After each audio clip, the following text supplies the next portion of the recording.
everybody doing wonderful today. I want to get into a little discussion dealing with the relationship between so-called black men and black women and why things are so out of order or out of control. And we're going to get some scriptures that's going to really edify that while we're in our predicament. And if we can get into the scriptures to see why we're going through what we're going through, we ought to be able to use the scriptures to get out of our condition. Now, mainly today, I'm just going to really focus on the women, and I'll get on the brothers. I'll get on do a lesson on the brothers a little later. But again, sisters, I don't want y'all to think that I'm beating up on y'all or nothing like that. I just want to give you some insight if you can receive it. If you can't, then again, maybe your position and your condition is just where you like to be at. So anyway, it's dealing with single black, so-called black women. You know, about 42 to 47% of black women are unmarried or never been married. You know, and that's over a million. That's over a million black women. Then if you factor in the fact that, you know, your brothers are incarcerated, brothers that are dead, you know, brothers who don't have the means to support themselves because they're not willing to be men and stand up and be men. You know, let alone trying to support, they can't support themselves, let alone support a wife or a child. You know, so anyway, but that's a whole nother subject. We'll get on that subject later. But anyway, just dealing with the sisters. You know, it's that spirit amongst these sisters where, you know, I'm too educated, men intimidated by my education, they're intimidated by the money that I make, things like that. That's not at all true, sisters. But it is, you put up a field or you put up a fence around you. And again, I understand you protecting yourself, you know, from predators and stuff like that. But maybe you just looking at the wrong people or in the wrong places. You know what I'm saying? So we're going to get some scriptures that are going to edify that. Because again, if you're looking for a man, are you looking for a man or are you looking to buy a man? I'll repeat that one more time. Are you looking for a man or are you looking for a buy a man? Because if your money is the premise of how much, because of how much you make, then you're looking to buy a man. You know, so that's why your standards are so high, because you're looking for a kin dog, because your standards are set by kin. You know what I'm saying? You know what I'm saying? So with that being said, let's get into this lesson right fast. Let's go to Isaiah 3. Isaiah 3, and we're gonna start off at 12. And it says, "As for my people, children are their oppressors, and women rule over them." The reason why our children are our oppressors is because, again, the man has been taken out of the household. And these women, you know, some of them are single mothers, you know, the father figure is out of the house. And these boys or young ladies, you know, they go to running wild and stuff like that, you know. Because, again, a lot of these children don't fear the mother, you know, because the mothers are working so hard. But not only that, but the society has criminalized and effeminized the role of the black man, you know. And again, we all have to understand what's really going on. So let's move on forward. "O my people, they which lead thee cause thee to error and destroy the ways of our path." So those that lead us, and it tends to be so-called a church, because the church is the ones who will be teaching us the truth of the scripture. But again, the church has effeminized the man, you know, also, or has promoted the homosexual agenda. They turn their eye to the homosexual agenda that's they push in the black community. You know, even the role of the black woman, you know what I'm saying? The black woman, you know, she's the one that's always in church. And the church was supposed to be the congregation of Israelites, you know what I'm saying? The brothers and sisters that came through this captivity. And the leaders of this nation should be to be the men. But again, they take and made a religion and not a book based on, well, scriptures based on laws, guidelines, moral principles, and a covenant between a people and the Most High. So let's jump down to 16. "Moreover, the Lord said, because the daughters of Zion are haughty, and walk with stretched forth necks and wanton eyes, walking and mincing as they go, and making a tingling with their feet. You know, because they walk around proud. They walk around proud. You know what I'm saying? Well, again, I got this education. You know, I'm more educated than the average black man. I make more money than the average black man. So this man is really he's really pushed down to a lower standard. You know, his position or what we supposed to look at him as has been greatly diminished in this man's doctrine, this man's philosophy, in this man's society. You know what I'm saying? Tell you what, we're gonna come right back to it. Let's go to First Timothy. Let's go to First Timothy 1.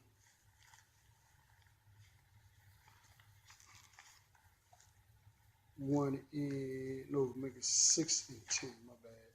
First Timothy 6 and 10. For the love of money is the root of all evil, and that's why there's so much evil in our people, so much evil in our community, because we don't love each other. We love the money. We put the money before the commitment. You know what I'm saying? We put the money before the relationship. We put the money before the family. We put the money before the moral principles. You see that? You know what I'm saying? So let's go to 1 Corinthians. Let's go to 1 Corinthians. And we're gonna go to 3 and 19. For the wisdom of this world is foolishness with God, for it is written, He taketh the wise in their very own craftiness. That's why a lot of these brothers are able to see through that, because you know you don't got all these scholarships and all these form of secondary education, be it masters, bachelor, associates, whatever doctrines, whatever piece of paper that this man have given you, you figure that you have reached success, but you don't realize that you don't even know who you are as far as your nationality. So all this education that you have means nothing, you know, if you don't know who you are. All this education don't mean nothing if you don't understand how the system was designed to keep you from being a nation. All this education means nothing if you can't take the wealth that you get from these people and build your own. It means nothing. But the Father have enlightened brothers and certain sisters that he beat them at their own craftiness. Wow. I don't think y'all gonna get that one. A lot of y'all probably don't get that one. But anyway, so let's go back to Isaiah. We're gonna go back to Isaiah, and we're gonna start off at 4 this time. We're gonna go to chapter 4, and it says, "And in those days 7 women shall take hold of one man, saying, We will eat our own bread and wear our own apparel. Only let us be called by thy name, and take away our approach."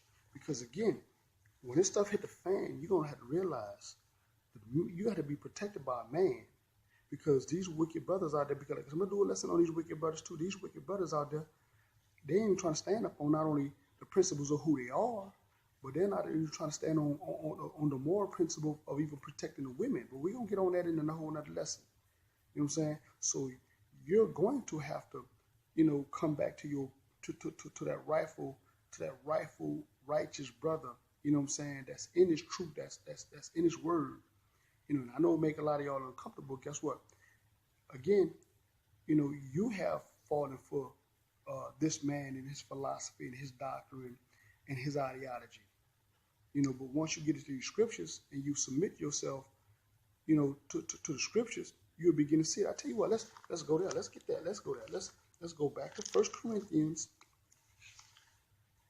Go back to 1 Corinthians 11 and verse 3. "But I would have you know that the head of every man is Christ, and the head of the woman is the man, and the head of Christ is God." So again, it goes back to, like I tell y'all, once you come across a brother that really understands his book, and he begin to break everything down to you, you know what I'm saying? You have to make a choice. Submit yourself to this book and to this man, or keep on going through what you're going through. Keep on bumping your head. Keep on being single. Keep on being lonely. Keep on, just letting this man program you to be a part of the problem, but not a part of the solution for your people. It's up to you. Strictly up to you.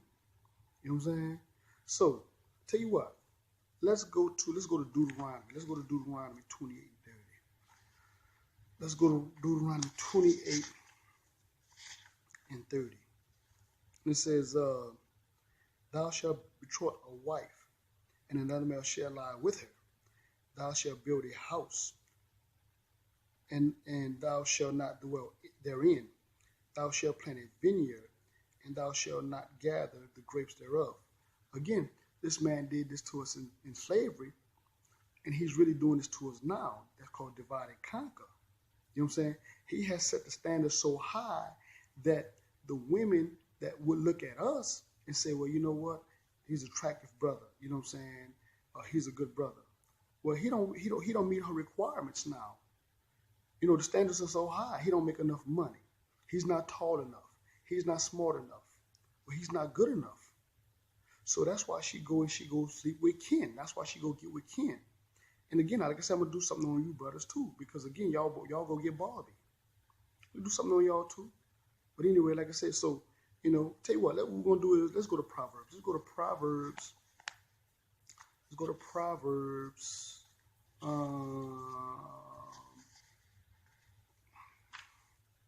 18 and 22. Whosoever find a wife findeth a good thing, and obtain favor with the Lord. So again, it's a good thing.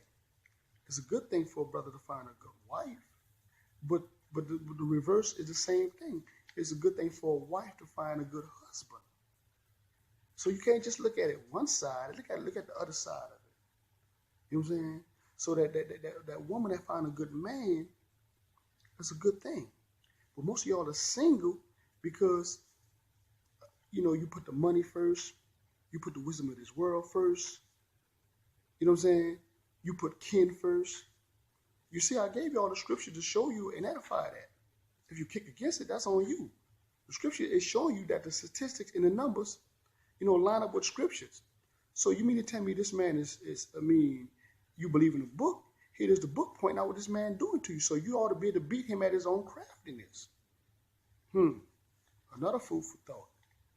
So while we're in Proverbs, let's stay in Proverbs. We're going to go to Proverbs 31. Proverbs 31 and 10. Who can find a virtuous woman? For her price is far above rubies. That money you make, if you become a virtuous woman and submit yourself, that money you make means nothing.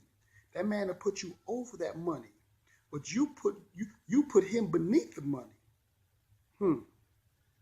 Think about it.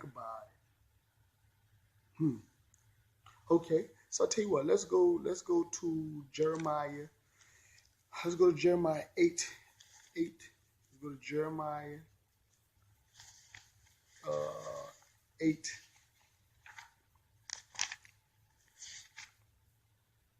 Jeremiah 8 and 10. Therefore, I will give their wives to others. That's what's happening right now. Other men from other nationalities are marrying our own women because we're disobedient. Again, sisters, a lot of this is go back to the man. So I don't want you to think that this is just beating up on y'all. But again, you play a significant role because you fall for the okie doke. You know what I'm saying? Like I said, I'm going to do a lesson dealing with the brothers later. You know what I'm saying? So, again, let's just go through this lesson right fast. Therefore, I will give their wives unto others, and their fields unto them that shall inherit them. For everyone from the least to even to the greatest is given to covetousness, from the prophet even unto the priest. Everyone dealeth falsely because nobody wants to deal with the truth. Everybody is about themselves. It's covetousness, selfishness. I want this, I want that. You know what I'm saying? About yourself. You know what I'm saying? You want what somebody else got.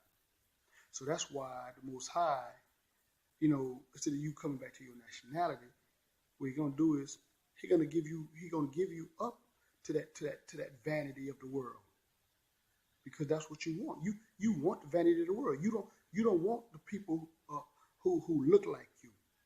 You don't want you don't want that man that look like you. You don't want that man that been through the same turmoil that you went through, because you figure you made it. You made it because this man is using you as a shield. Wow. So let's get one more scripture. We're going to go to Romans. Let's go to Romans 1:26. And this is what happens at the end. Because after all that struggling,